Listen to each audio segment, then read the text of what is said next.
Yes. Well, Pete never thought he would be judged on anything other than like the content of his cable news hits.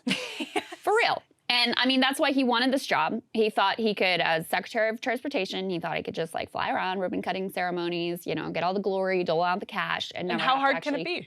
Right. And never actually have to do a job. And it turns out this job is really important and he's really bad at it or not interested in doing it. I mean, that's just the undeniable fact based on the evidence at this point. And remarkably, let's go ahead and put this up on the screen. He is getting called out, not just by Republicans, but a range of Democrats across the sort of ideological spectrum have also been criticizing him. You have an ABC News piece that points out that Rashida Tlaib of Michigan and Ilhan Omar of Minnesota, squad members called directly on Buttigieg to, quote, address the tragedy and ensure it, quote, never happens again. And then on the other end of the ideological spectrum, you have Joe Manchin, whose state borders Ohio, on Thursday called the delay in a top-level administration response unacceptable. During a town hall Wednesday night, there locally in East Palestine, a resident asked the mayor, "Where is Pete Buttigieg? Where's he at?" The mayor answered, "I don't know. Your guess is as good as mine. Yesterday was the first day I heard anything from the White House." So Pete is taking on the chin, not just from Republicans, but even some Democratic voices now lifting their voices to criticize him as well, Emily, which is, you know, a very different experience for him. He's used to just fawning praise from the liberal side of the spectrum. Right, and your point also about how this was a transition from the Obama, or an increase in deregulation from the Obama administration to the Trump administration is a good one, because what I want to hear from both Republicans and Democrats is what they support. Right. That it doesn't matter if you're a Republican or a Democrat on this issue. If you are taking money from people who want to have the conditions, such as they were, that this unfolded in, then the onus is on you to come up with what types of policies you would support, and not just on this issue. But one of the terrifying things we were talking about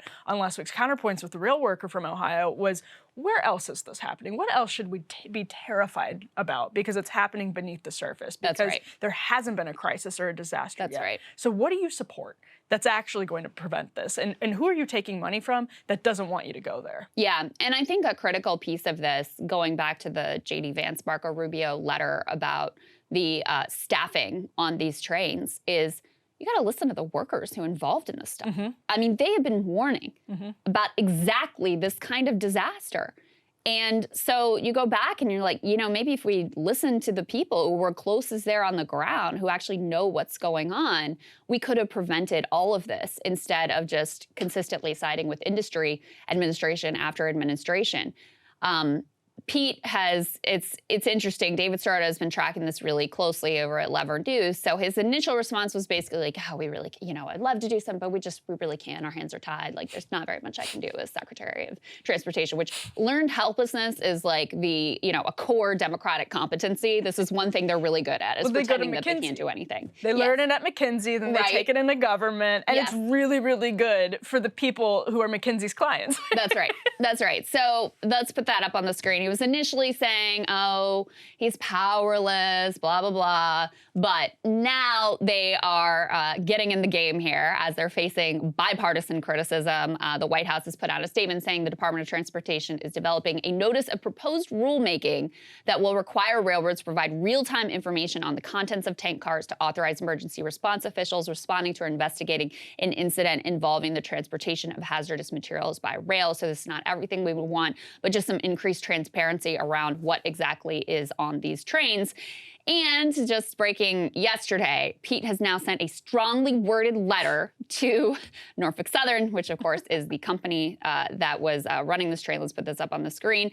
The commentary here from journalist Edward Isaac Dover is, Buttigieg under attack for his response to Ohio train derailment, and with Trump heading there, writes a letter to the operator company CEO, quote, the arithmetic suggests, again, that's that McKinsey training coming in, Norfolk Southern can remain extremely profitable while also complying with a higher standard of safety regulation. But frankly, Emily, personally, I would like to see a lot more than a strongly worded letter. He took the same approach when the airlines, the airlines continue to screw everybody over, but when that first became really big national news, he I'm gonna have a Zoom call with them, and I'm gonna tell them what's what, and I'm sure they're gonna fall in line. It's gonna be better by the holidays, and then lo and behold, it's total catastrophe, and they didn't listen to a word that he said, because ultimately, why should they, when they know damn well he is not actually gonna do anything? He's gonna make them be on Zoom, and they will have to have their cameras on. It cannot just be audio. No, yeah, it is good punishment. But Trump is going on Wednesday, as we mentioned earlier, to East Palestine, and that I think speaks to, and the fact that you have Democrats really coming hard, even the media, on Pete Buttigieg. I mean, what it took, the shipping crisis, yes. It took the airline crisis, yes. And now this actual very visible crisis where you have a plume of smoke hovering over small town Ohio for Pete Buttigieg to get this kind of treatment from the media and the political establishment. That's how much it took. Yeah. It's just sad. And I mean, the Democratic criticism of him has been welcome. It's still very tepid. It's we call on Pete to do a little bit of something more. But yeah, this man has ended up, he lobbied to be an incredibly important position. This, by the fates of the universe or whatever, has ended up being one of the most critical positions in the entire Biden administration, from the supply chain crisis to the airline crisis to the rail crisis.